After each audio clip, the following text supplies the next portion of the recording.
कबीरवाला में रेहानपुर की खस्ता हाल मेन सड़क अवाम के लिए अजाब बन गई। तामीर का मुतालबा जोर पकड़ गया। इलाका मकीनों ने वजीर आला पंजाब, कमिश्नर मुल्तान और डीसी खानेवाल से अपील की है कि जल्द अज जल्द सड़क की तामीर करके अवाम को रिलीफ फराहम किया जाए। मजीद तफसीलात जानते हैं हमारे नुमाइंदे मुजाहिद शाकिर से।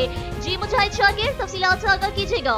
जी बिल्कुल, कबीरवाला का नवाही इलाका रेहानपुर इस तरक्की पजीर दौर में आज भी बुनियादी जरूरियात से महरूम है। आबादी की मेन सड़क टूट फूट का शिकार है, जिससे इलाका मकीनों को शदीद मुश्किलात का सामना है। इस खराब सड़क की वजह से कई लोग एक्सीडेंट में अपनी कीमती जाने गंवा बैठे हैं। मरीजों को शहर की तरफ ले जाने में शदीद मुश्किलात का सामना होता है। स्कूल व कॉलेज जाने वाले तलबा व तालबात इस खस्ता हाल सड़क की वजह से स्कूल लेट हो जाते हैं।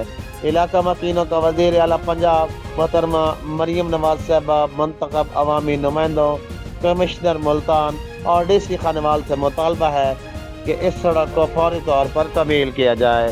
कैमरा टीम के साथ Mujahid Shakir Sargana, Faiz news network, Multan division. बहुत शुक्रिया मुजाहिद शाकिर, हमें तफसीलात से आगाह करने के लिए। मजीद खबरों और तफसीलात के लिए देखते रहिए Faiz news network. Faiz news, Faiz सबके लिए।